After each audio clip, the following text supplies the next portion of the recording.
Querido, boa noite. Boa noite. Mais uma vez, uma alegria muito grande estar aqui com vocês, aprendendo bastante aqui com grandes homens de Deus, mulheres de Deus, com tanta experiência. Uma coisa que eu aprendi na minha vida foi a respeitar quilômetros de estrada. Eu aprendi a respeitar, porque aqui a gente tem quantos anos aqui de ministério representados pelo Zé Carlos e Angélica, Gessé e Sueli, pastor Márcio e Kelly também. Então é uma turma muito experimentada, sabe? Já passaram por muitas coisas. Hã? Ele está dizendo que chamou a gente de velho. A Bíblia valoriza tanto, né? As pessoas, o cabelinho branco. Esse cabelinho branco, pastor, é bênção. É bênção. Então, mas nesse momento a gente vai contar um pouquinho a nossa história. É um pouco diferente da Melissa e do Dinho. Mas é porque aqui a gente quer que o evento seja bem completo, entendeu? Então a gente coloca um exemplo assim de um casal que já vem da bisavó, do avó. E agora eu vou contar um pouquinho para vocês como é que vem a história do meu avô. Aí a gente vai ajustando. Se você estiver de um lado, dá certo. Se você estiver do outro, também vai dar certo. Tá vendo? O que a gente quer mostrar aqui para vocês é que, independente da situação, da família que você nasceu, o mais importante de tudo é que dá para você ser um ponto de corte. E aí a gente vai contar a história para vocês e vocês vão ver que a gente foi esse ponto de corte, tem sido esse ponto de corte na nossa família.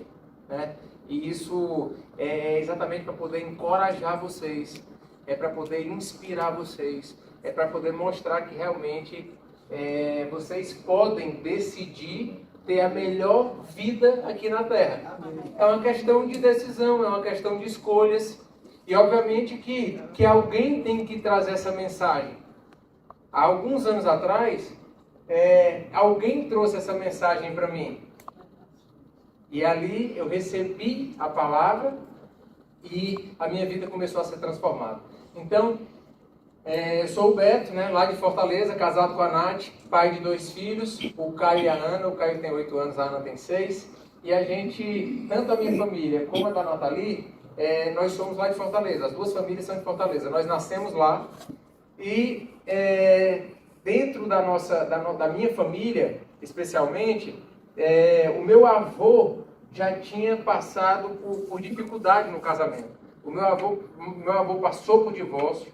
Depois da separação, a minha avó ficou com uma depressão violenta e, infelizmente, chegou a cometer o suicídio, a minha avó. Quando o meu pai tinha saído com a minha mãe para passear com as filhas, com minhas irmãs mais velhas, pequenininha, e quando voltou, quando entrou em casa, a mãe dela, a minha avó, estava pendurada numa porta. E aí meu pai entrou, viu aquela cena, meu pai que tirou o corpo da porta. Então, separação, divórcio, depressão, suicídio. E aí quando veio para a família, para o casamento do meu pai e da minha mãe, por incrível que pareça, gente, as coisas começaram a se repetir.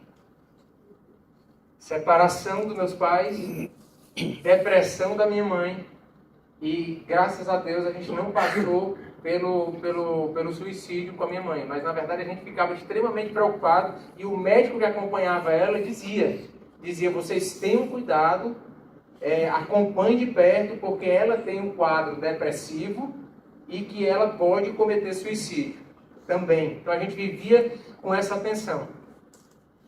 Tanto é que quando eu recebi a notícia que minha mãe tinha falecido, eu pensei que tinha sido suicídio, porque eu acordei de manhã, na sexta-feira, eu estava com a mala pronta para ir para os Estados Unidos fazer um treinamento, e a notícia que minha irmã me deu foi que a mamãe tinha morrido engasgada com um pedaço de tapioca. E aí eu falei, não, a mamãe deve ter se matado. Eu sei que cancelei a viagem, cancelei o treinamento, fui para Fortaleza, para poder me juntar ali à família, às minhas irmãs. E fui lá no IML falar com o médico, porque como foi dentro de casa, né, e nesse caso tem que ir para o IML para poder fazer o laudo. E aí o médico me falou, ele falou, não, Beto, foi realmente um pedaço de tapioca, era um pedaço grande, eu que fiz o exame, eu que tirei o pedaço da tapioca, ela realmente engasgou, ela não mastigou direito, e aí desceu pelas vias respiratórias e ela morreu asfixiada.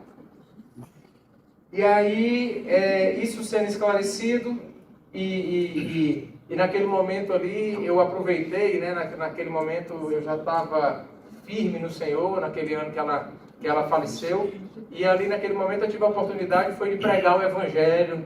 Na hora do velório dela, eu coloquei louvor no celular para poder tocar e levei uma palavra, né, uma palavra de reflexão para as pessoas que estavam ali, para poder pensar como é que estavam, né? Como é que estava a vida daquelas pessoas que estavam ali, e para pensar e refletir antes de partir, né? Ou seja, não deixar para depois o que você pode fazer hoje. Então, essa situação foi acontecendo dentro da nossa família, de geração em geração. Isso é muito mais comum do que o que a gente imagina. Muitas vezes a gente não percebe que a gente está cometendo os mesmos erros dos nossos pais.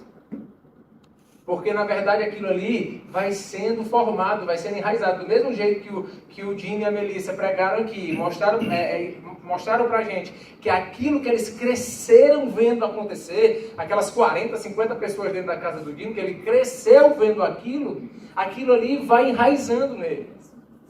Vai enraizando. E do mesmo jeito, aquela situação que eu cresci também foi enraizando em mim. Que que chegou na situação do divórcio, que se não der certo ali, separa, naquela situação, ou seja, a família meio detonada, que aconteceu isso comigo, ali eu tinha 14 anos quando meus pais se separaram, e junto com a separação veio crise financeira. Eu passei alguns anos sem falar com meu pai, porque minha mãe falava assim, ficou morando minha mãe, eu e minhas duas irmãs. Aí minha mãe olhava para mim e falava assim, você é o homem da casa. Eu com 14 anos de idade. Ela falava, você é o homem da casa, você não vai se posicionar não em relação ao seu pai? Ou seja, ela pegava e me colocava contra meu pai para poder eu cobrar que meu pai pagasse pensão, que meu pai aumentasse a pensão, que o dinheiro não estava dando. E eu ficava naquela posição de ter que cobrar sendo o único homem da casa, né, com 14 anos. Diante daquela situação, eu fiquei 3 anos sem falar com meu pai. Cheguei a discutir feio com ele, desrespeitá-lo, infelizmente. Fiquei 3 anos sem falar com ele e depois foi que a gente voltou a se falar. A vida foi passando, eu tinha que tocar minha vida, estudar, trabalhar. Comecei a fazer faculdade de administração, comecei a trabalhar no banco. E diante daquela situação, teve um momento que eu comecei a ter depressão. A minha mãe com depressão dentro de casa, e eu diante daquela situação, eu tive depressão.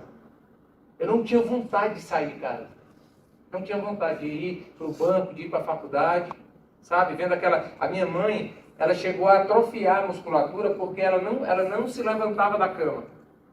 Ela ficava deitada, todas as refeições dela iam para a cama. Ela só se levantava para ir ao banheiro e voltava. Eu lembro que um dia a gente teve que virar o colchão. Porque de tanto ela ficar naquele lado do colchão, o colchão ficou fundo. E eu lembro que a gente não tinha dinheiro para poder comprar outro colchão daquele. E aí a gente virou para poder ela usar o outro lado. E aí a parte que estava baixa ficou para o outro lado, né? E nesse período que eu estava com depressão, foi quando eu conheci a Nath. Uma amiga do banco, era uma amiga em comum, que apresentou a gente no almoço, no restaurante. E aí eu conheci a Nath ali naquela situação, e ela chegou e falou assim, eu vou te ajudar a sair dessa depressão.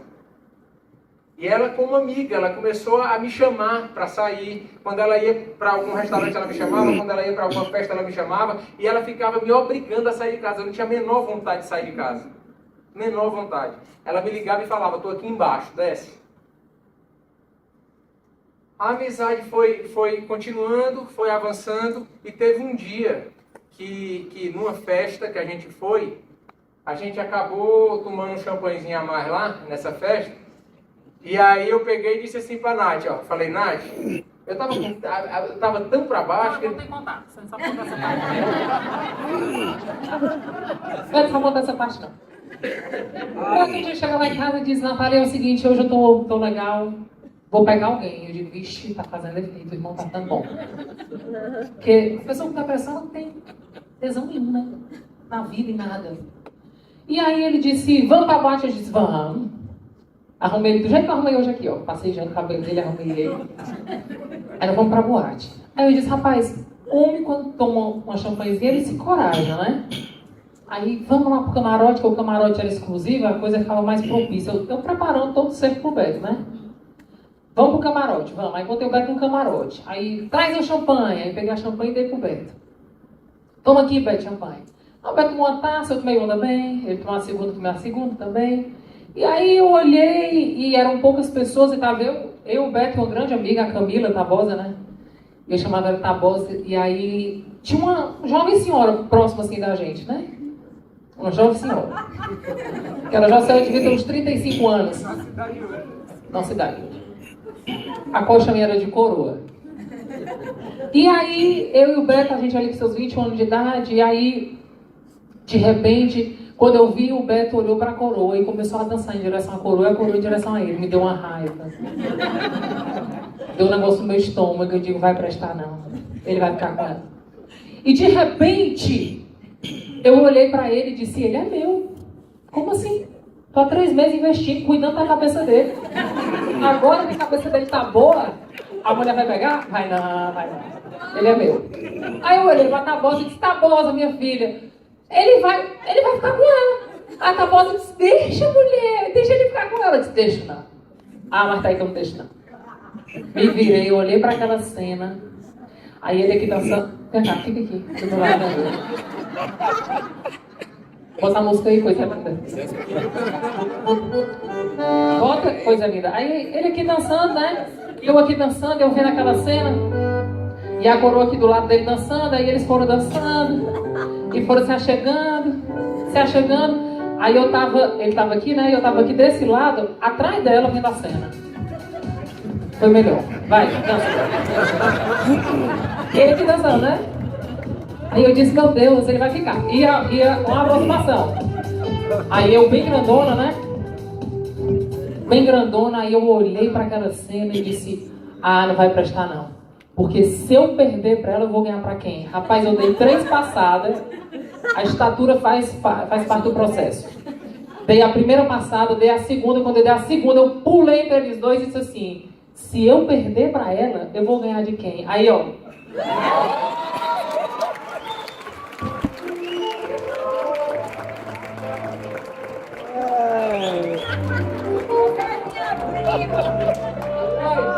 E o susto do irmão? O susto do irmão? O irmão ia beijar outra boca. Eu já tava, rapaz, já pra... Aí o meu pé me agarra desse jeito. Eu tomei um susto. Eu não tava esperando. Não era aquela amiga que tava me ajudando a tirar da depressão e que tava me incentivando a pegar alguém.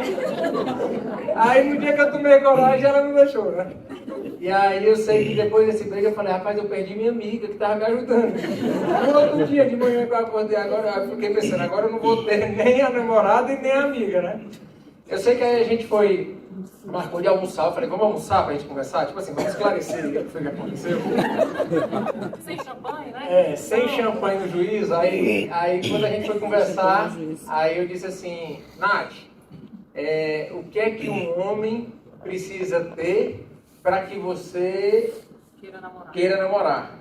Aí a Nath começou a falar, né? Preciso admirar, preciso respeitar, tarara, mas era mais admiração. Aí eu peguei, dei um chavecozinho um pouco melhor do que o do Zé, né? Que o Zé perguntou a idade naquele chaveco. O meu eu perguntei assim, e você me admira? O meu foi um pouquinho melhor, Zé. Aí eu sei que ela olhou assim, né? Admiro. Tipo assim, um é meio fraco. Aí eu falei, E o que a gente vai fazer agora, daqui para frente, né? Como é que fica? Nós vamos ficar amigos, nós vamos namorar? Qual é a situação? Eu sei que era dezembro, já era final do ano, e eu já estava com a minha programação de Natal e Réveillon feita, e ela também Natal e Réveillon feita. Aí falou, não, vamos começar um relacionamento, vamos começar a namorar, mas agora no Natal e Réveillon eu vou para Natal, que minha família é de lá, eu vou ter que ir. E a Nath já tinha programação com a família dela. Bom, em janeiro a gente voltou, começou o relacionamento, começou a namorar, e aí as coisas foram acontecendo muito rápido, sabe assim? A gente ficou muito grudado, muito colado, e pouco tempo depois, o pai dela me convidou para poder abrir um negócio junto com ele. Aí eu saí do banco e fui abrir esse negócio com o pai dela. Comecei esse negócio, a gente morava em Fortaleza, a gente teve que mudar para Salvador. E aí, quando eu ia mudar para Salvador, aí a Nath falou, eu não vou mudar para Salvador se não for casada. Foi. O pai dela ainda disse assim, Natália não precisa casar não, minha filha, vá, faça o test drive. Olha a cabeça do pai. Vá lá, faça o test drive, se der certo, eu se não der, pelo menos você não casou. A Nathalie, não pai, não vou desse jeito, não vou de jeito nenhum. Ou a gente antecipa e casa e vai casado, ou senão eu não vou. Bom, a gente antecipou, casou e foi. Gente, eu cheguei em Salvador, 7 meses depois que a gente começou a namorar, eu cheguei igual o Zé voltando para Rondônia.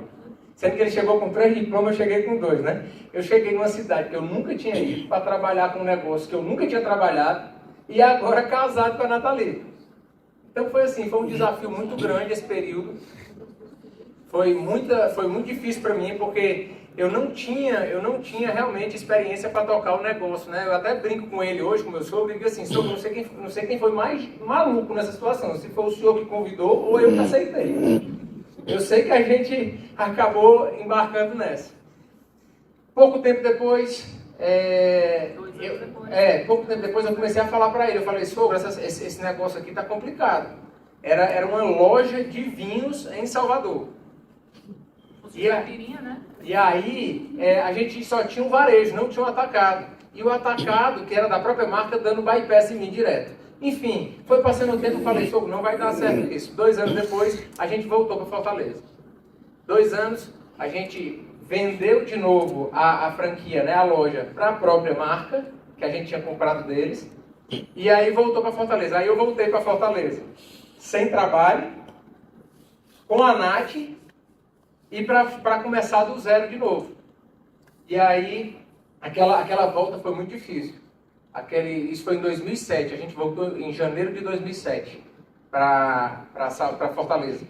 Quando chegou ali em Fortaleza, eu falei, meu Deus do céu, eu meti os pés pelas mãos aqui, fiz tudo errado, me atrapalhei, antecipei casamento, mudei de ramo, saí do banco, larguei minha carreira, ou seja, eu fiquei com aquele sentimento, né? Me atrapalhei e agora, aí, na hora da crise ali, na hora da crise profissional e também na empresa com o pai da Nath, eu peguei e botei tudo no mesmo saco. E aí disse, eu já sei como é que a gente vai resolver isso.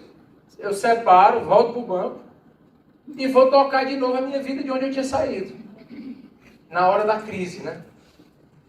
E aí nesse dia de madrugada que eu sentei a Nath assim na cama para conversar, para dizer que eu queria separar, que eu queria divorciar, que tinha sido equívoco tudo aquilo, que a gente tinha realmente se precipitado. Aí ela chegou para mim e falou assim, eu fui convidada para fazer um curso, que era o curso Casados para Sempre, né? Isso em 2007. 2007, vocês estavam ainda na direção, né? 2007? O meu certificado está assinado por eles, né? É verdade. Então, em 2007 a gente fez o primeiro curso. E durante aquele curso, a Nath chegou para mim e falou assim, Beto, são 14 semanas.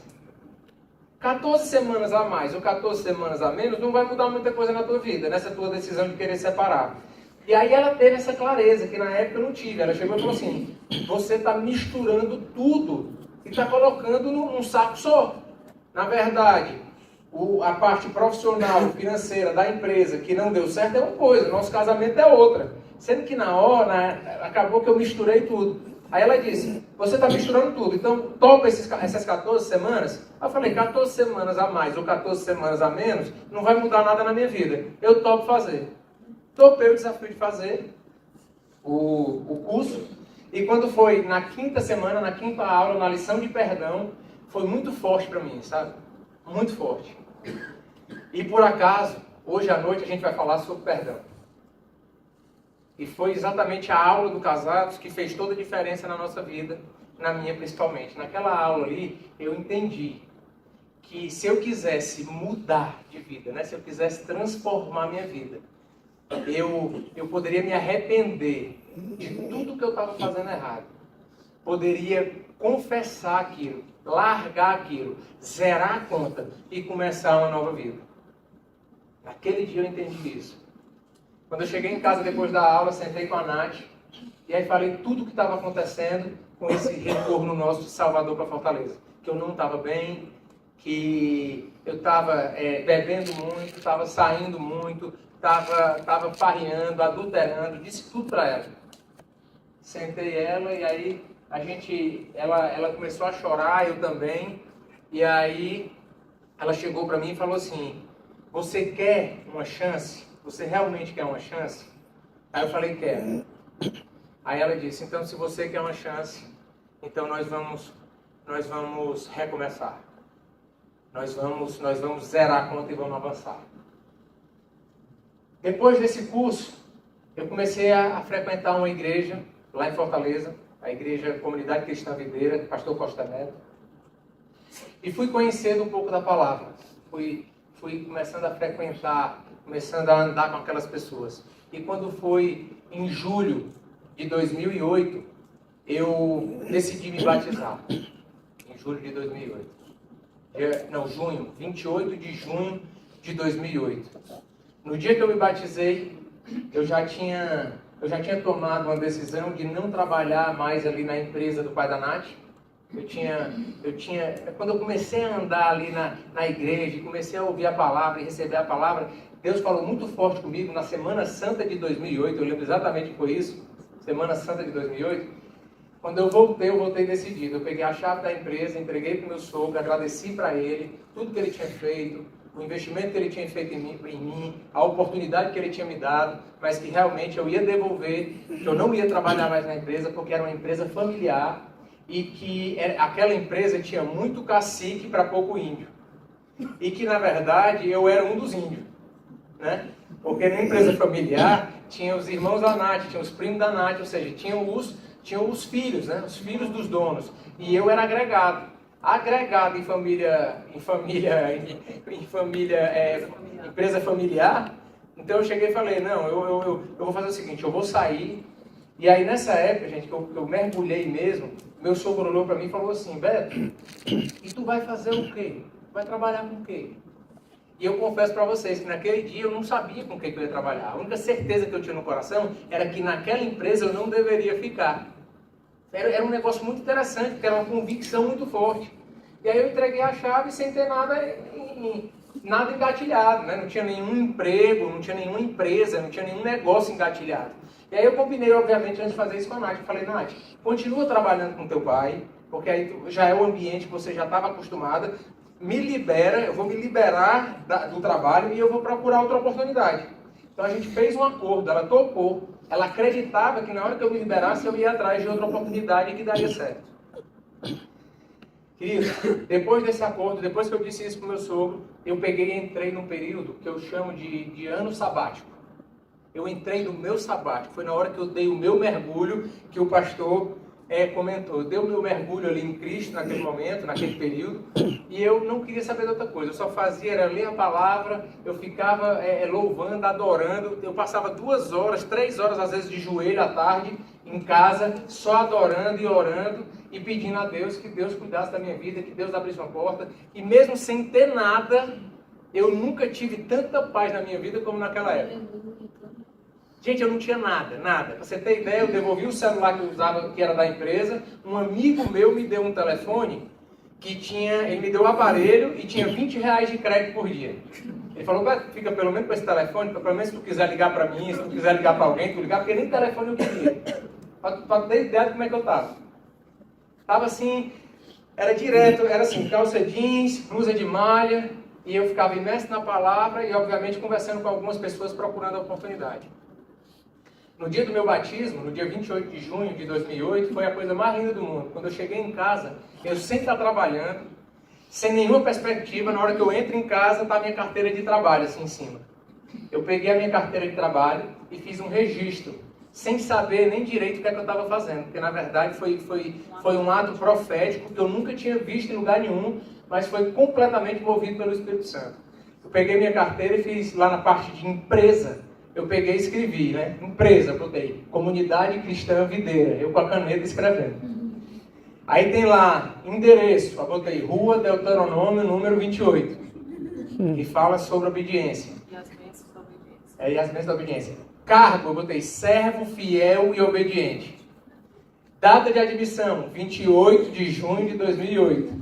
Assinatura do empregador, aí eu assinei, Jesus Cristo. É um fraco. Aí eu assinei. Esse é. Peguei um patrão top. Sabia nem o que eu estava fazendo. Essa aqui, quando viu o documento, ela falou assim, meu Deus, o que é que tu está fazendo? A Nathalie, quando viu, escrevendo na... Ela saiu do quarto, ela estava no primeiro banco, quando ela saiu do quarto, eu estava na sala, assim, escrevendo na carteira. Na hora que ela olhou, ela falou assim, pirou de vez. Né? Pirou de vez. Ela disse, Beto, e se você precisar pedir um emprego? Tu vai ter que ir na segunda via, porque se tu chegar com essa carteira para pedir emprego, insanidade, né? Tá bom, meu amigo, ó, a gente retorna para você. Devolvi a carteira e ia embora, né? Maluco, apareceu um maluco aqui na minha frente. Ela falou, tu vai ter que fazer a segunda via da carteira. Aí eu olhei para ela e disse assim, Nath, eu nunca mais vou precisar assinar minha carteira. Mas, a partir de hoje, eu vou assinar muitas carteiras. Glória a Deus. Eu disse isso pra ela. Rapaz, só Jesus mesmo, negócio desse. Não tinha nada engatilhado. Você espera que tinha alguma coisa engatilhada assim, só pra poder estar com a esperança naquilo? Não tinha nada. Era mesmo que olhar assim, pronto, olhar pra esse telão e ter fé em alguma coisa que tinha aí, ó. Tinha aquela janelinha ali.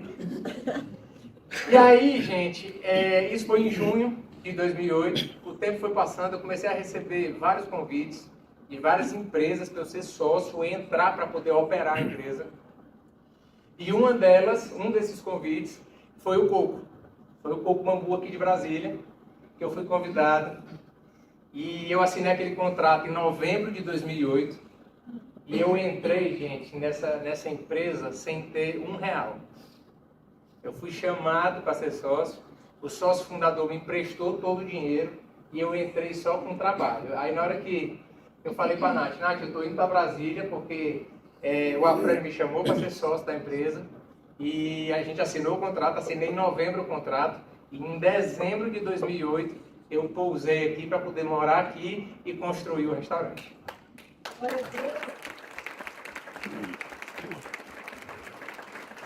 E aí na hora que eu cheguei em Brasília, aí agora a Nath vai contar o que aconteceu. Fui bem. Sete meses atrasado. Vocês estão vendo? Fico cronometrando, porque senão ele vai se embora. Eu vou parar, viu, Beto? Nunca fui tão prego.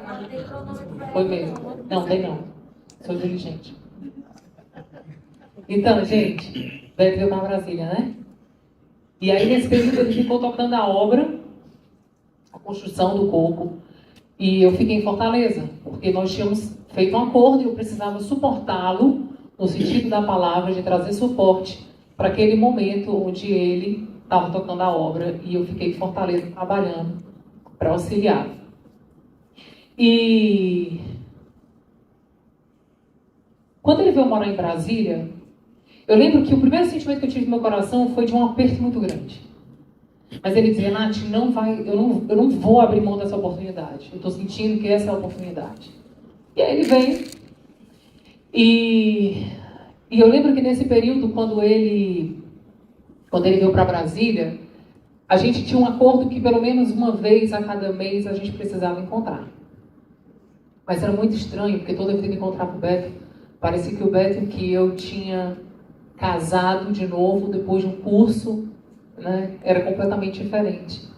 E eu percebi que ele estava muito distante de mim. E ele começou a andar com as pessoas na época, né, daqui de Brasília, começou a andar com a galera que era solteiro, começou a ter um estilo de vida solteiro, inclusive com a aliança guardada em casa, e ele tinha essas duas vidas. aqui e acolá ele soltava umas sementes a respeito do nosso casamento. Ele dizia, Nath, você tá tão bem aí, Nath.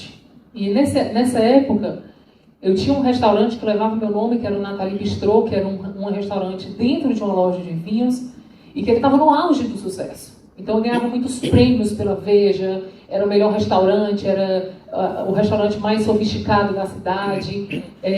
Então assim, eu estava no auge profissional da minha vida. E eu lembro que era muito esquisito, porque o cartão de crédito que o Beto usava em Brasília, a conta chegava lá. E quando eu pegava a conta, eu via boate, eu via umas coisas assim meio toscas, sabe? Eu digo, estou bancando o cara para farrear. Coisa doida, mas tudo bem. Quando eu questionava ele, ele dava aquela volta, né? E aí ele lançava sempre a possibilidade de uma separação. E eu percebia que ele estava semeando uma possibilidade de divórcio. E eu, com aquele novo conhecimento, que eu tinha feito um curso que falava de princípios, de valores, da família, do casamento. No final do curso, eu lembro que nós fizemos uma renovação de votos. Eu digo, gente, não é possível. Ele esqueceu tudo. Em tão pouco tempo, tem 6 meses que a gente acabou. Mas a Bíblia nos fala, e há um ditado popular que diz, digam quem tu andas, que eu te direi quem tu és, né? A Bíblia também nos instrui em Provérbios que as más companhias corrompem os bons costumes. E aí ele começou a sonhar com a possibilidade de algo que ele sonhava desde quando era criança, e que ele olhava e ele via que estava muito próximo. Que o que era? Ele jovem, com dinheiro e a possibilidade de muitas conquistas. De mulheres, de farras, de viagem. Então ele disse, cara, no meu contexto novo, a Nath não cabe.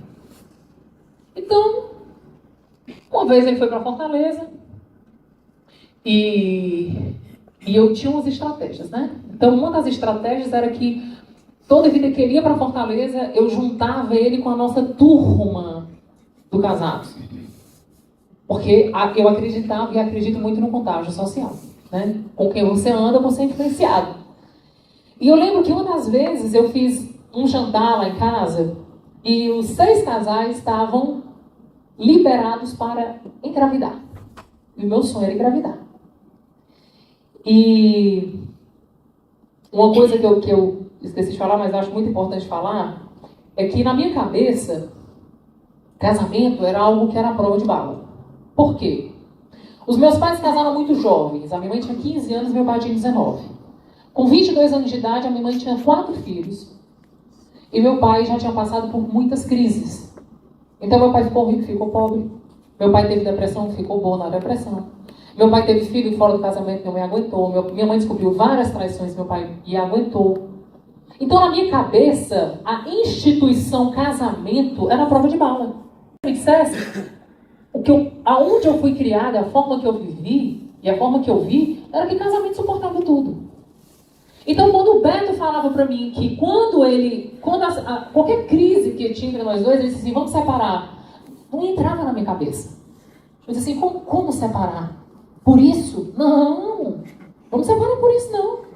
Porque eu tinha aprendido que o casamento suportava tudo isso.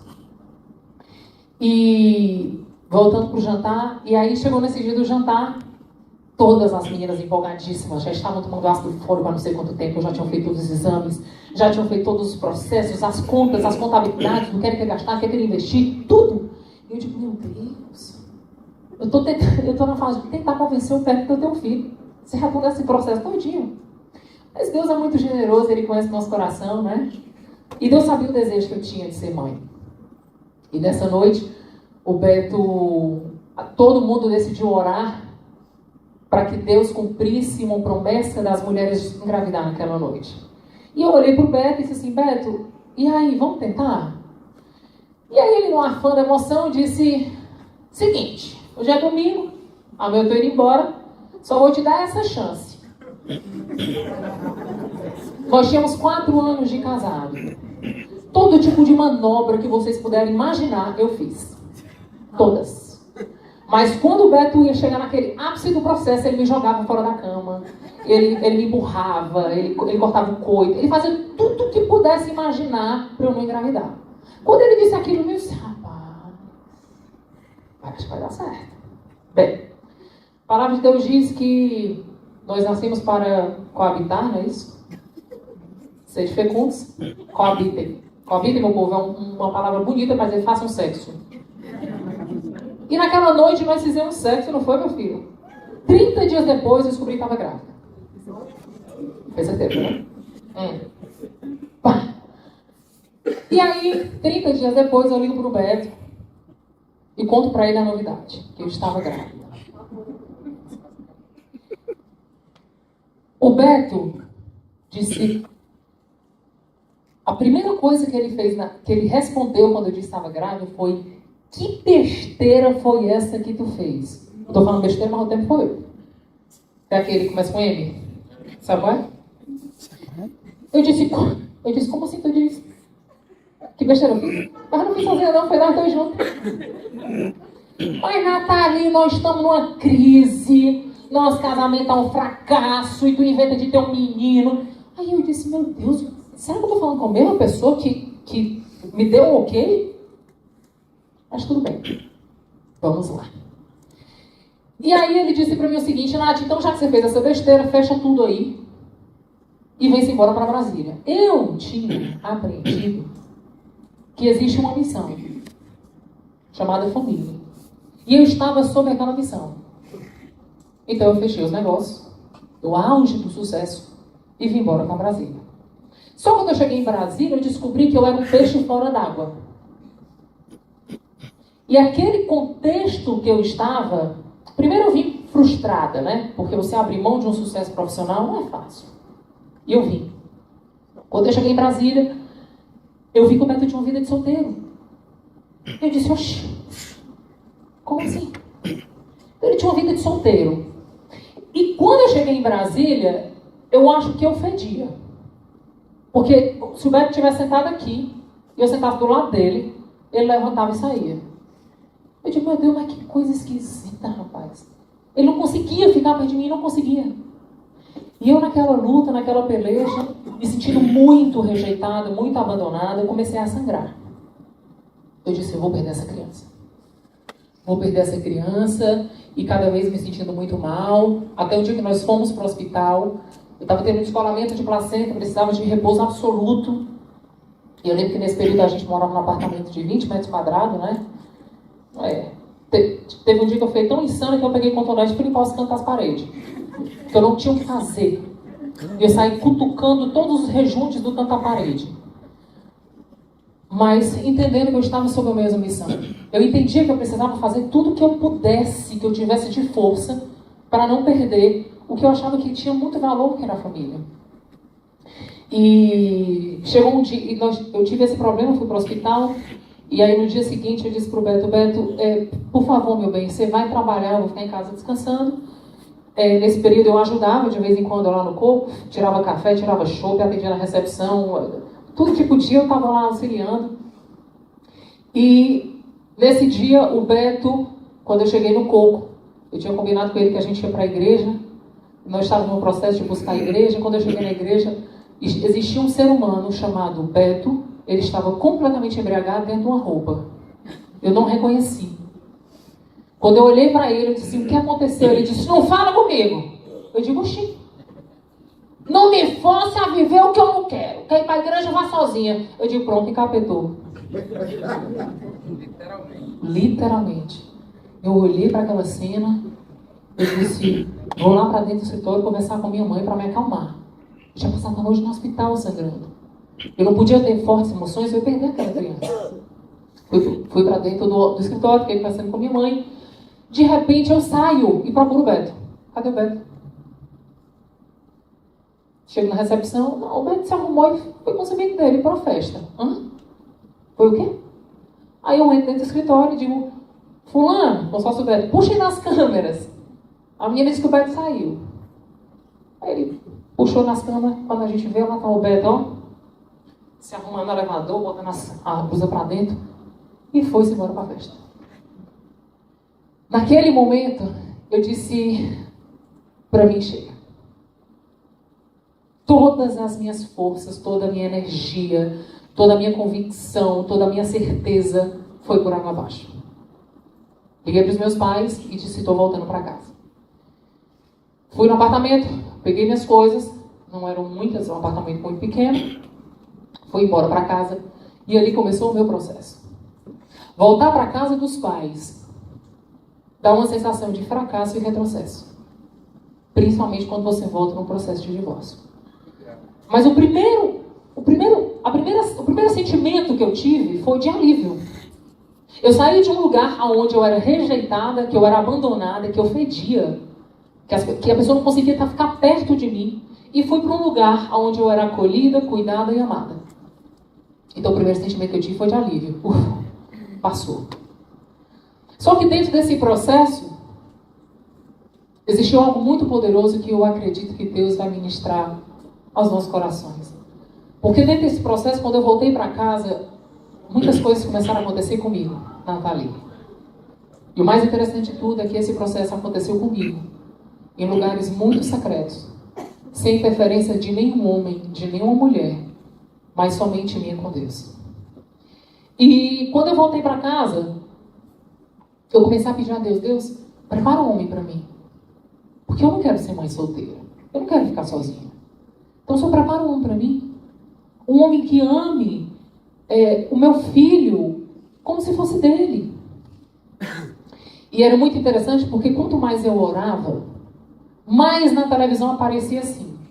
Padrasto abusa enteado. Padrasto espanca enteado. Padrasto sequestra enteado. Gente, tudo quanto era bagaceira relacionada a padrasto aparecia na televisão, no jornal para eu assistir. Resumindo, comecei a dizer para Deus, eu não quero mais ninguém não. Vou ficar mãe, solteira, não quero mais ninguém. Mas nós não temos esse DNA, né? Nosso DNA é para estarmos juntos. DNA é fisiológico. E nesse período, nós voltamos ao plano original. Ficamos muito amigos, eu e Beto. Muito amigos. Eu lembro que todos os dias nós nos falávamos no telefone. Ele me deu um Nextel na época. Eu fiquei em Fortaleza com o Nextel. Quando o Nextel tocava, meu pai dizia, dá vontade de vomitar. Quem é esse aí que tá ligando pra ti? É o cara lá? Eu digo, pai, eu sei que o senhor tem todo o direito, pai, de não gostar dele. Eu também teria muita raiva dele se alguém fizesse isso com minha filha. Mas deixa eu te pedir uma coisa, pai. Aqui no meu ventre tem um ser que é dele. Ele não precisa ouvir nada que o senhor tem para falar, principalmente se for mal. Então eu queria lhe pedir, do fundo do meu coração, não fala mal dele, não. Para mim já é o suficiente saber que eu não fui bem sucedida no meu casamento e que a minha escolha não foi boa. E foi interessante porque a partir daí eu também comecei a me posicionar. Comecei a dizer, olha, o limite é até aqui. E eu lembro que dentro desse processo, para criar limites, eu também vivi um processo de... Eu virei para mim mesma, sabe? Então, eu não saía de casa, eu não ia com as amigas, eu sou de Fortaleza, Fortaleza é minúsculo. Eu não estava em nenhum lugar, não. A minha vida era, eu ia trabalhar na empresa com os meus pais e voltava para casa. Ia trabalhar, voltava para casa. E eu lembro que nesse período eu ficava muito pedindo que Deus falasse comigo, né? Mas de forma muito clara. E eu tinha duas amigas minhas que eram amigas de oração e toda vida que elas iam para um monte ou para as vigílias, eu dizia, rapaz, eu vou lá. Eu vou lá porque as irmãs de oração Deus vai usar para falar comigo, né? As profetinhas do Senhor, vou lá. Aí eu ia orar. Quando eu chegava nas profetas, começavam a charamanaia, o povo falando em línguas e aquele negócio. Eu digo, fala Jesus, fala comigo. Estou aqui pronta para ouvir. Quem é o homem que eu vou casar? E eu lembro que quando as irmãzinhas começavam a orar, elas diziam assim, irmã, grande é o mistério. Profundo, muito profundo. Falem mais sobre isso. E nada. Aí eu disse, não é porque a irmã não está muito ungida. Eu vou do irmão José, que o irmão José vai falar. Chegava lá no irmão José, começava a orar, levantava aquele clamor, orava, e dizia, Deus, fala comigo.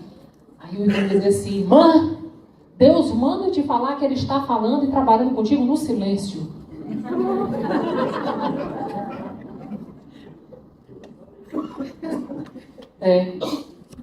Parece que eles não estão muito ungidos, não. Vamos lá na irmã Cristina. A irmã Cristina vai falar. Eu lembro que quando eu fui nesse dia dessa oração, tinha umas 30 pessoas. Mas eu disse, rapaz, eu vou sentar do lado da irmã Cristina. Porque quando eu sentar assim do lado dela, eu vou ser a primeira que ela vai falar. Mentira, ela falou com todo mundo. Quando foi no final, ela pega na minha perna e diz assim, varoa, Deus manda te dizer que Ele de fato está trabalhando no silêncio. Eu disse, muito bem, continue. Aí ela apertou mais a minha perna e disse assim, mas descansa, porque Deus tem preparado para ti um pastor, um homem que tem um coração como o de Davi, quebrantado na presença de Deus. Rapaz, eu disse, pronto, tô feita. Não cheguei nem em casa. Do carro, eu liguei pro Beto. Beto, deixa eu te contar. Acabei de sair de uma oração do fogo. A irmã mandou dizer que eu vou casar com um pastor. Foi a primeira vez que eu vi glória a Deus do Beto naquela época. Glória a Deus, Natália, nosso filho vai ser criado por um pastor. Rapaz, Natália, que notícia boa você está me dando. Um alívio para o meu coração, saber que o nosso filho vai crescer criado por um homem com princípios. Eu disse, rapaz, só assim para aumentar uma glória a Deus de ti, né, Beto? E aí eu comecei o meu processo de orar para o meu pastor. Cadê esse meu pastor? Cadê esse meu pastor? E eu orava, e eu orava. E era muito interessante, porque nos meus dias de angústia, eu detestava, aliás, eu detesto até hoje, vitimização. Eu não consigo, eu não conseguia ficar no lugar de vítima. Não conseguia. Então, quando o desespero batia na minha alma e que a minha fé enfraquecia, o que é que eu fazia? Corria para o banheiro. Ligava o chuveiro. E eu lembro que esse banheiro era um lugar muito especial meu com Deus. Muito especial. No apartamento da minha mãe, eu entrava no banheiro e assim, na parte assim, lá de cima do banheiro tinha uma vidraça. E a minha visão, essa vidraça, esse vidro, eu só tinha a visão do céu. Então, ou eu vi o céuzinho azul, ou eu vi as nuvens passando. Mas ali era um lugar muito especial. Porque muitas vezes eu entrei naquele lugar com a minha alma batida. E eu saí daquele lugar com o meu espírito glorificado. Então eu entrava naquele lugar, tinha dias que eu entrava, me ajoelhava no chão, pendurava minha mão aqui na barriga e só chorava. Dizia assim, Deus, hoje está difícil. Está difícil. Porque além do mais, eu ainda tinha que consolar o Beto. Eu quando ele brigava com a namorada dele, ele me ligava. Ele dizia, Nath, rapaz, a menina está querendo minha atenção. Eu disse, pelo amor de Deus. É o mínimo que a moça quer, é sua atenção. Você está namorando com a moça. E a moça está lhe pedindo atenção, você não quer dar? Eu fico solteiro. Nem tu que está carregando o menino meu na barriga, não fica me cobrando atenção. Essa menina está querendo minha atenção. E eu tinha que ter todo um domínio próprio. Mansidão, sabedoria. Para saber lidar com toda aquela situação. E ali eu comecei a pedir muito a Deus, que de fato me revelasse quem era esse rapaz. Esse homem que Deus estava preparando para mim. Fui sempre ocupando minha mente, não me percebi. Durante muitas vezes eu olhava e dizia assim, cara, minha barriga está crescendo. E eu lembro que um dia eu estava muito desanimada, muito triste. Porque nesse período, eu acordei um dia e eu vivi como se fosse um déjà vu, como se Deus estivesse colocando na minha frente a minha história, a história da minha vida. E eu me senti muito fracassada, muito impotente, sabe? Eu me senti muito vulnerável, muito desprotegida. E eu olhava para minha barriga e eu pensava, cara, e agora? Quando esse menino crescer, que ele vai fazer pergunta de menino, como é que eu vou responder? Como é que eu vou conseguir realmente criar esse menino para que ele não seja mimado? Eu estou na casa dos meus pais. Então, quando eu olhava para o futuro, era um lugar muito sombrio para mim. E aquilo me abatia demais. Então, vocês imaginam que a mulher grávida, quando ela sente alguma coisa, tudo é muito potencializado, né? E aí eu lembro que um dia eu estava muito, muito abatida. Eu já estava com 7 meses de grávida. E aquele dia, Deus não falava comigo. Não falava. E Deus tinha muitas formas de falar comigo. Mas aquele dia, tudo que eu pedia para Deus era para ouvir a voz dele. E o silêncio de Deus me deixou maluca. Eu disse, tá bom, Deus, se o Senhor não quer falar comigo, então eu vou fazer o seguinte, eu vou para a igreja. E o Senhor vai falar comigo. Eu fui para a igreja. Cheguei na igreja. O louvor não tinha nada com nada. Aí eu disse, é a palavra. Deus vai falar comigo na palavra. O pastor começa a pregar. Nada.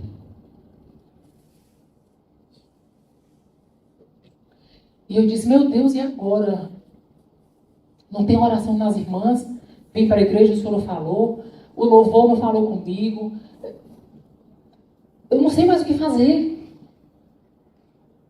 E eu lembro que quando terminou o culto, eu entrei no carro. O carro estava estacionado assim num lugar mais seguro. Eu entrei no carro, cansada, abatida. E aí eu coloquei a minha mão assim sobre a minha barriga. E eu disse, poxa Deus, o Senhor sabe o tanto que eu estava precisando de uma palavra tua hoje. O Senhor sabe, a tua palavra diz que antes da gente orar, o Senhor já sabe o que a gente vai pedir. E o Senhor sabe que a minha alma está muito abatida hoje. O Senhor podia me dar um refrigério. E eu lembro que na minha mente, no meu espírito, uma voz dizia assim, aumenta o som. E eu não entendi. Eu disse assim, poxa, aumenta o som? Como assim? Esse CD que está tocando aí, está tocando há uns 2 meses. Como aumenta o som?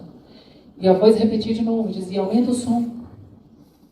E eu disse, ok, vou aumentar o som, mas o que você quer que o som? Não estou entendendo. Ele disse, aumenta o som e escuta essa música. Porque é o que eu vou fazer na tua vida. Eu não sou cantora profissional. Mas eu gosto sempre de cantar essa música porque eu acredito que, cantando ela, o louvor ele ministra a nossa alma. Como naquele dia ministrou. E eu lembro que eu fechei meus olhos, fiquei ali naquele meu momento, tentando a minha conexão, e eu entendi que o céu começou a descer naquele quarto, naquele carro. E eu estava sozinha naquela noite. E eu queria te levar para esse lugar. Eu queria que você fechasse seus olhos. Pode soltar a mão do seu marido, da sua esposa. Aquele momento foi um momento meu com o Senhor. Onde Deus trazia uma nova esperança para a minha vida. E eu entendia que era um momento individual, onde Deus precisava trabalhar algo muito poderoso na minha vida, chamado fé.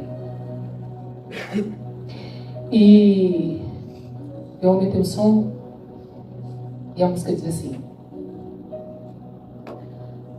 não, esse não pode ser teu fim. Não é o que Deus sonhou pra ti. Não podes aceitar ver a tua família se acabar, a tua esperança se apagar, tua fé esmorecer. Sei que é difícil crer que sim, se tudo em volta diz que não, e a angústia te faz esquecer de tudo que Deus prometeu, que sobre a tua vida estão as mesmas bênçãos de Abraão. Bendita será tua casa, benditos serão teus filhos, e Deus engrandecerá o teu nome. E naquela mesma noite, quando Deus ministrou esse louvor no meu coração, Deus me encheu de uma nova esperança. E Deus disse assim para mim, filha, ainda que os teus olhos não vejam, Ainda que a circunstância possa dizer contrário, eu sou um Deus de milagre. E eu quero me revelar para você de uma forma muito intensa. Eu quero me revelar para a sua família. Eu quero me revelar para esse novo tempo. Através da sua vida.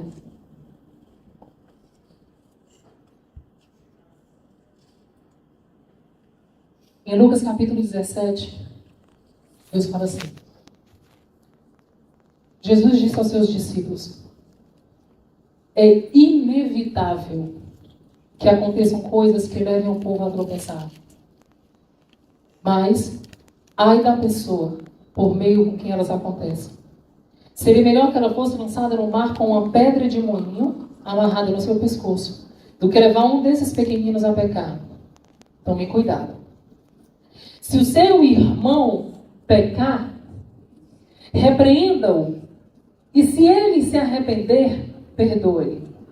Se pecar contra você 7 vezes no dia, e 7 vezes voltar a você e disser, estou arrependido, perdoe-lhe.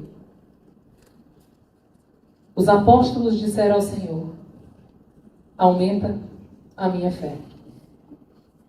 Sabe o que Deus começou a ministrar no meu coração? Que a prática da fé, a prática de perdoar é uma prática da fé. O nosso processo de perdão nunca vai ser humano. Isso não está na nossa carne, isso não está no nosso DNA, isso não está na nossa alma, isso está no nosso espírito. E coisas espirituais são discernidas de forma espiritual. Quando Deus falou para os discípulos que eles precisavam perdoar 70 vezes 7, o que foi que os discípulos pediram para Ele? Nos dá fé, Senhor. Quando Deus ministrou aquele louvor ao meu coração, eu disse, Deus, me dá fé. Me enche de fé. A partir daquele dia eu comecei uma oração incessante pela vida do Beto. Eu digo para vocês que foi uma das maiores experiências de fé que eu tive na minha vida. Porque todas as vezes que eu orava, a situação piorava. Todas as vezes que eu orava pelo Beto, meu coração se endurecia a respeito de tudo que ele tinha feito comigo. Parecia que quando eu orava, via na minha cara, escancarado. E aí, você vai continuar? Ele te traiu várias vezes. E aí, tu vai continuar? Tu vai perdoar? Esse cara que quando tu ajudou, estava contigo quando ele melhorou de vida e te deu um pé na bunda. Vai ajudar? Vai mesmo perdoar? Quando ele tinha depressão e a cabeça dele não era boa, quem cuidou foi você. Quando ele ficou bom, ele te deixou. Vai mesmo perdoar? Na nossa vida, muitas guerras são travadas na nossa mente. Muitas guerras. E essas guerras um dos dois vão prevalecer. Ou a nossa alma, ou o nosso espírito. Viver um processo de perdão não é um processo humano e não é um processo de emoção. É um processo chamado fé inteligente.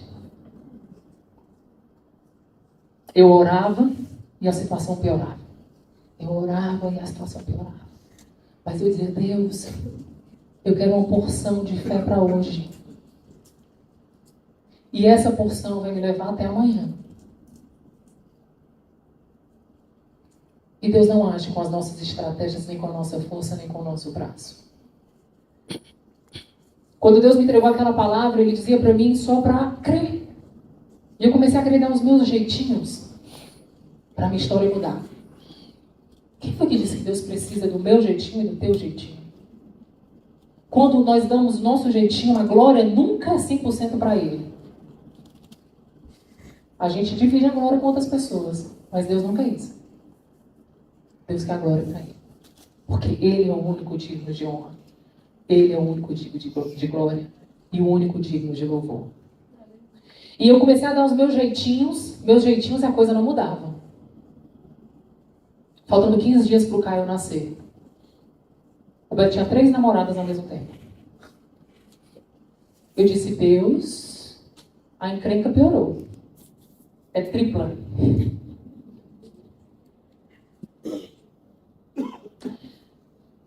E aí eu marquei o parto, eu liguei pro Beto e disse, Beto, o Caio vai nascer. Eu tinha um desejo muito grande no meu coração, gente. Que o Caio, quando nascesse, ele fosse recebido pelo pai e pela mãe. E eu liguei pro Beto e disse, Beto, o Caio vai nascer tal dia. Eu queria muito que você viesse pro parto. Ele disse, Nath, não sei se eu vou. Ou seja, piorou mais um cadinho. Não sei se eu vou. Eu disse, Beto, tudo bem. É só o nascimento do teu primeiro filho. Se quiser vir, tá tudo certo. Mas nesse dia, eu fiz a oração mais poderosa da minha vida. Quando eu desliguei o telefone, a sensação que eu tinha era que todas as minhas forças tinham se esgotado naquele dia. Todas. Eu não tinha mais força para orar. Eu não tinha mais força para nada. Sentei no cantinho da cama. Encostei. E ali, eu fiz a oração mais poderosa da minha vida. Eu olhei para minha barriga e disse, 8 meses se passaram. Os meus olhos físicos só conseguem ver dor, rejeição, abandono. Ainda que o Senhor tenha uma promessa para mim, eu não consigo ver com os meus olhos físicos. Mas sabe de uma coisa, Jesus? Durante todo esse processo, eu te conheci. Durante todo esse processo, eu tive experiências sobrenaturais contigo. Sabe o que eu descobri? Que dentro desse processo, eu tinha aprendido a viver sem o Beto. Eu tinha aprendido a sobreviver se eu perdesse aquela criança. Eu tinha aprendido que eu era muito mais forte do que eu imaginava. Eu tinha aprendido que se o Beto voltasse, ia ser bom. Mas se ele não voltasse, ia ser bom do mesmo jeito. Porque durante todo esse processo, eu aprendi a ter um relacionamento genuíno com Jesus. E aí eu escorei na minha barriga mais uma vez e disse, Senhor, se o Beto voltar, tá bom. Se ele não voltar, tá bom também. Se o Senhor mandar um marido novo, tá bom. Se o Senhor não mandar, tá bom também. Eu aprendi, Deus, a viver em toda e qualquer situação. Mas uma coisa eu sei. E eu tenho convicção. Eu posso viver sem tudo. Mas eu não consigo mais viver e sobreviver sem a tua presença. Então, Jesus, eu vou descansar. Faz a tua vontade. E literalmente descansei do Senhor. As minhas forças não existiam mais. Não existia intervenção de homens. Não existia mais nomes, nem palavras, nem profecias. Nada. Mas existia um relacionamento, ao qual eu aprendi a depender e confiar. E nesse processo de perdão, eu disse para Deus, Deus, não tem problema não, Jesus. E se o Senhor também quiser trazer, eu perdoo. E a gente vai começar do zero. E um dia, o Beto estava no Coco Bambu e... Gente, como é difícil para mim ouvir tudo isso. Né?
Ouvir tudo isso que eu fiz tanta besteira, sabe, assim, na minha vida, que fiz danado de sofrer tanto, assim, sem merecer. Mas eu estava lá no restaurante e aí um cliente chegou lá no restaurante e me chamou com uma célula lá na casa dele. Era uma quinta-feira, eu disse que ia para aquela célula. Eu peguei a aliança, botei no bolso. Peguei minha aliança que estava em casa guardada, botei no bolso. E cheguei lá, para ouvir a palavra de Deus, né, naquele dia. A pastora que ia levar a palavra naquele dia era a pastora Thelma.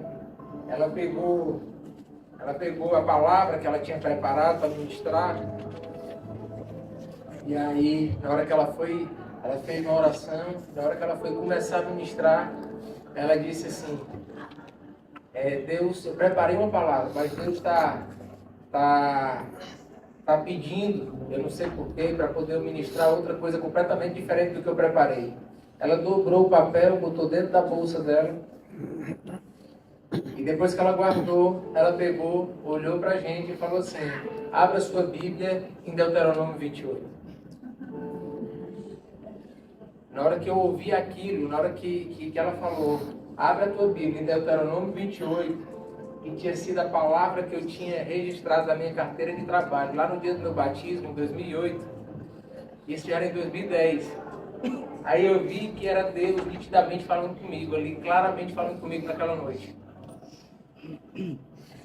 E ela, depois que ela falou sobre Deuteronômio 28, que fala sobre a obediência à palavra de Deus, ela pediu para ler Provérbios 31, que fala da mulher virtuosa, né?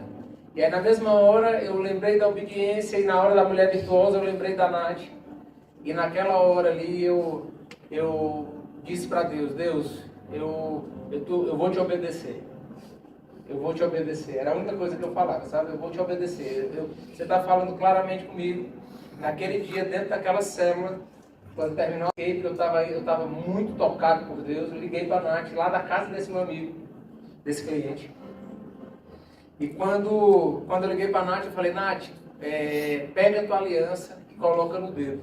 Amanhã eu estou pegando o avião e estou indo aí, que eu quero falar contigo. Aí ela disse assim para mim: eu não vou colocar a aliança no dedo, mas você pode vir, aí você vai conversar com meu pai, vai conversar com minha mãe, e aí você vai pedir perdão para eles por tudo que você fez. Assim eu fiz. Na sexta-feira peguei o avião, fui para Fortaleza, almocei com meu sogro. Foi uma conversa no começo muito difícil, mas eu cheguei ali para realmente pedir perdão para ele por tudo que eu tinha feito, por todo o sofrimento que eu tinha feito a filha dele passar.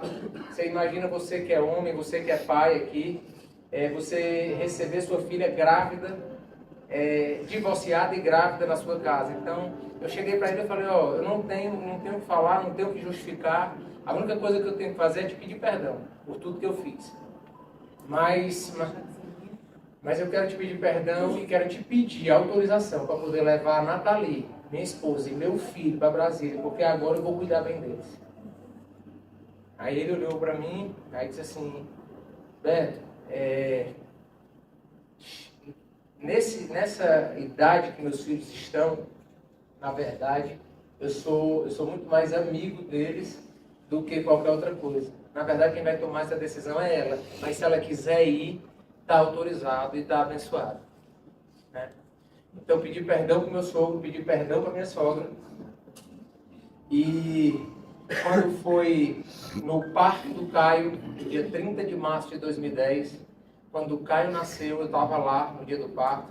Foi um dos dias assim mais felizes da minha vida, que eu coloquei meu filho no colo e ali já estava com a decisão de voltar ao casamento, a decisão de cuidar da minha família. Quando eu fui para o cartório, eu registrei o Caio e já marquei o nosso segundo casamento, porque a gente tinha assinado divórcio. Então marquei o casamento. Quando eu voltei para a maternidade, eu entreguei para a Nath a certidão de nascimento do Caio e o agendamento do casamento. Quando foi no dia 10 de maio de 2010, a gente casou pela segunda vez. E quando o Caio fez 3 meses, aí eles vieram para Brasília. E dali para frente a gente começou uma vida completamente diferente. Glória a Deus. Uma vida...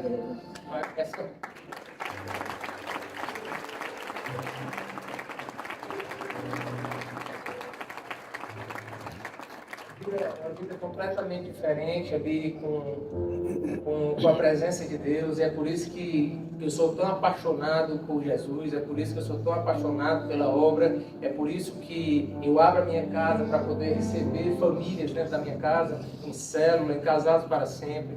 É por isso que a gente está aqui ministrando para vocês nesse final de semana, porque na verdade o que Deus fez na nossa vida é é muito maravilhoso, sabe? É até difícil de explicar para vocês o que a gente vive hoje.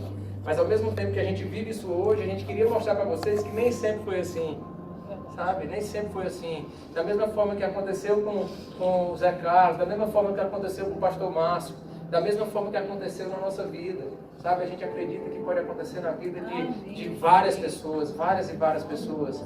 Então, esse testemunho da Nath é um testemunho muito forte. Quando eu escuto, eu me incomodo com tudo isso que aconteceu. E ela ter se fortalecido espiritualmente, ter sido capaz de perdoar, ter sido capaz de investir na família, de acreditar na família, de falar assim, vai ter jeito, sabe? Pela segunda vez, com tanta dificuldade. Com tanta dificuldade. E ela perseverou. Ela perseverou. Ela se fortaleceu em Cristo. Ela foi para um lugar que toda pessoa que está passando dificuldade tem que ir, que é aos pés da cruz, é para a presença do Espírito Santo. E eu creio na unção que está sobre a vida da Nathalie, sabe? Amém. Creio demais. E eu quero falar agora direcionado aqui às mulheres. Se você, nesse momento, você precisa liberar qualquer tipo de perdão, eu quero te pedir que você se levante do seu lugar e venha aqui na frente. Eu vou pedir para a Nath fazer uma oração por você. Não fique constrangida, qualquer tipo de perdão que você precisar liberar, vem para cá.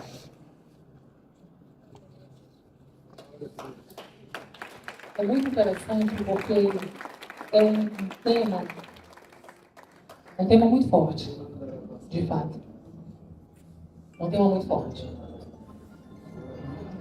Você deve estar se perguntando por que tudo eles levam as pessoas lá para frente?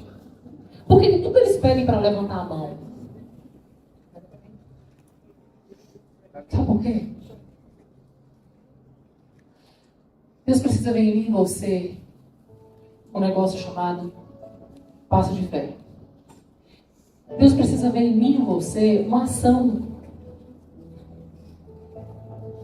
Sabe? Uma coisa que é muito clara para mim, é a edificação da minha casa. Deus confiou a mim. Ele disse, quando a mulher é sábia, ela edifica a casa. Sabedoria não tem nada a ver com faculdade. Sabedoria tem nada a ver com diploma. Sabedoria diz respeito ao relacionamento com o Espírito Santo. Nath, como você fez isso? Humanamente, eu nunca vou conseguir te explicar. Porque eu tenho certeza que, humanamente, isso jamais partiria de mim. Jamais. Gente, eu sou uma mulher de personalidade forte.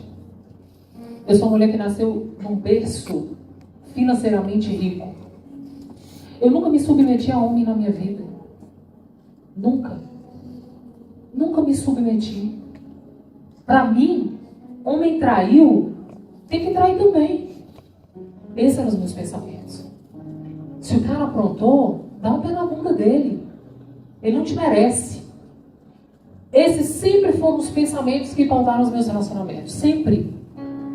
Tanto que eu terminava com um, começava com outro, terminava com um, começava com outro.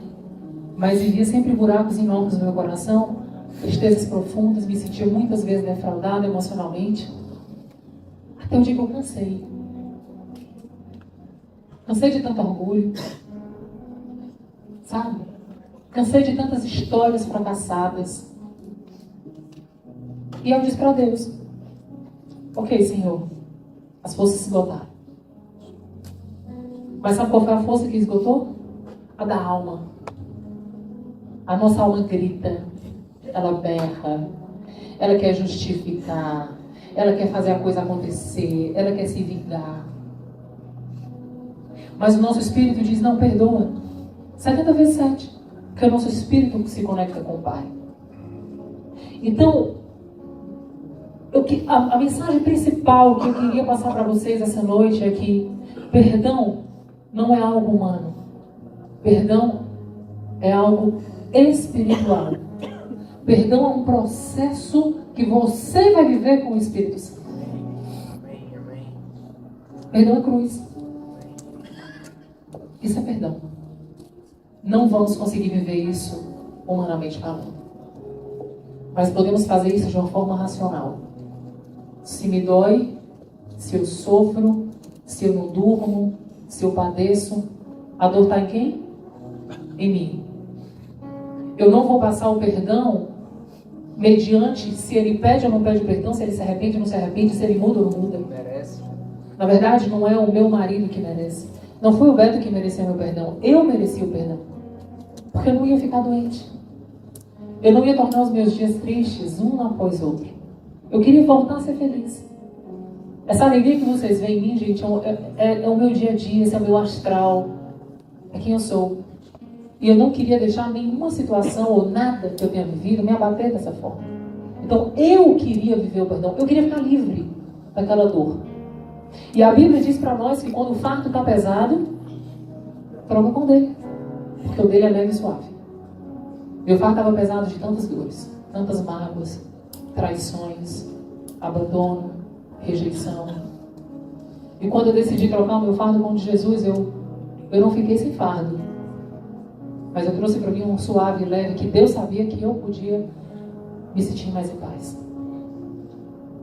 E aí Deus, depois do meu processo de perdão, Deus colocou em mim um amor pelo meu marido que eu nunca tinha vivido. Deus colocou em mim uma paixão pelo meu marido que eu nunca tinha vivido. Deus converteu o meu coração do meu marido. Deus trouxe unidade nos nossos sonhos. A nossa alma se conecta, o nosso espírito é pleno. Mas isso não partiu do Beto, partiu de mim. Eu não precisei esperar e pedir perdão. Eu fui lá e perdoei. Eu tenho certeza, gente, que aqui na sala tem mais gente que está carregando um fardo pesado e que não teve coragem de se levantar e vir aqui. Mas eu quero te dar a última chance, nosso tempo já encerrou, de vir deixar o fardo que você vem carregando há alguns anos, há alguns meses, e que você venha deixar esse fardo aqui na frente. Amém. Pode trazer, traga o fardo, traga para cá, traga para cá. Pode trazer, não tenha vergonha não. Você está no lugar certo para fazer isso.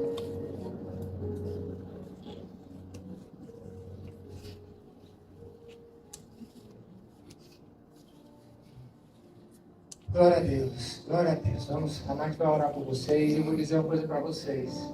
Vocês que vieram aqui na frente. Eu creio no poder transformador. Eu creio. A vida de vocês nunca mais vai ser a mesma.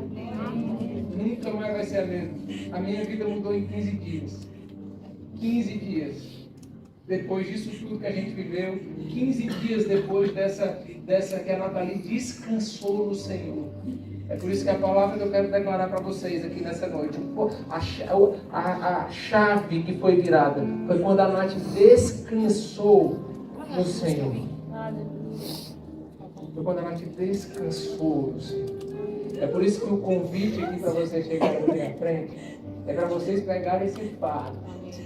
Deixar aqui nos pés da cruz. A gente está simbolizando que aqui na frente a gente está diante dos pés, aos pés da cruz, o Calvário, onde foi derramado o sangue de Jesus para poder redimir os nossos pecados e transformar as nossas vidas. E eu creio que esse lugar é milagroso. Eu creio que esse lugar é poderoso. Então, literalmente, quando a Nath estiver orando, deixe esse fardo aqui. Quando você voltar para a sua cadeira, você já vai voltar mais leve. Já vai voltar mais leve. Já é o início do processo. Pode receber a sua vitória por fé. Amém? Creiam. Amém. Creiam. A palavra de Deus diz que aquilo que nos alcançou e nos trouxe cura, nos outorna para sermos ministros de cura. Amém? De mim não tem nada que seja bom. Absolutamente nada. Mas eu creio naquele que todos os dias eu convido para estar na minha vida. E nós sabemos que o processo de perdão ele precisa ser vivido de uma forma individual.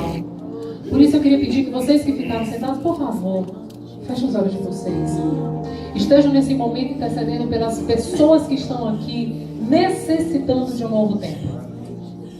Nós entendemos que chegou o tempo da estação. Existe um tempo para tudo acontecer. Um dia Deus me prometeu que Ele ia trazer para a minha vida para ser um homem que ia caminhar junto comigo, revelando a verdade a respeito de Cristo, e que esse homem seria um pastor. O ano passado eu ganhei meu pastor. Meu marido hoje é um homem consagrado a Deus. Nossa família tem sido uma família que tem inspirado. Nós temos feito trabalho na internet falando que é possível sim, não importa a situação.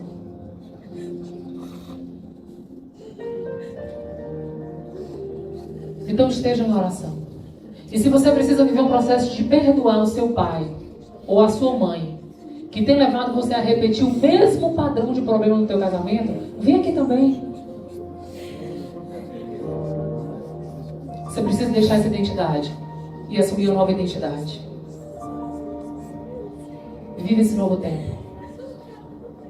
Amém? Primeiro eu queria parabenizar vocês por terem vindo aqui. Eu tenho certeza que eu vou falar uma coisa para vocês. As palavras do mundo, elas têm sido distorcidas. Mágica não é humano. Mágica é espiritual. E a palavra de Deus diz que quando nós temos um encontro com o Espírito e passamos por uma atmosfera do reino, a nossa vida vira como uma mágica. Como um passe de mágica. A gente acorda com dor, com taquicardia no coração. E acorda com o coração curado.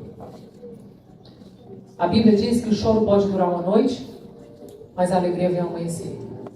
E eu creio em nome de Jesus que a mesma porção que me alcançou de transformar o meu coração, de me fazer ser uma nova mulher, uma mulher que se submete não só a um homem, mas se submete a um reino, a uma graça escandalosa que constrange. Eu quero ministrar a vida de vocês. Amém? Vamos no teu coração.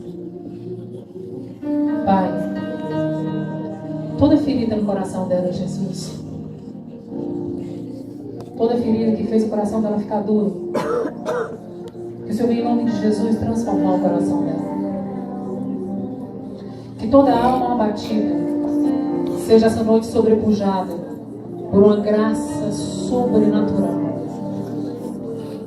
Que toda dor seja substituída por uma fé inabalável. E que toda incerteza seja também sobrepujada por uma fé inabalável. Pai, tudo que o Senhor um dia fez com que a minha vida fosse alcançada, Deus, eu quero ministrar em nome de Jesus sobre a vida de cada uma dessas mulheres. Deus, a mesma transformação. A transformação de caráter, a transformação de coração, a transformação de identidade. Pai, por favor, Jesus. Por favor, Jesus. Faça com que essas mulheres se sintam abraçadas por Ti, Espírito Santo. Como uma brisa suave que traz o frescor da vida, Deus. Traz sobre a vida dessas mulheres. Deus, eu quero ministrar um sono reparador sobre a vida dessas mulheres. Que toda alma abatida seja fortalecida por um amor transbordante. Pai, em nome de Jesus, eu quero profetizar que todas essas mulheres um dia vão segurar microfones e vão testemunhar a respeito de Jesus na vida delas. Que o choro pode ter durado até hoje, mas amanhã, ao amanhecer, todas elas vão acordar com um sorriso no rosto. Pai, em nome de Jesus, na cruz, Deus, o Senhor nos ensinou o maior perdão. Nós queremos sair desse lugar, Senhor, de sermos criatura e queremos nos tornar filhas. E como filhas, temos uma nova identidade. Como nosso Pai que perdoa, eu quero ministrar sobre a vida dessas mulheres a identidade de mulher que perdoa, mulher que está livre, mulher que está pronta para prosperar. Tira, Deus, todo o coração duro e coloca um coração de carne.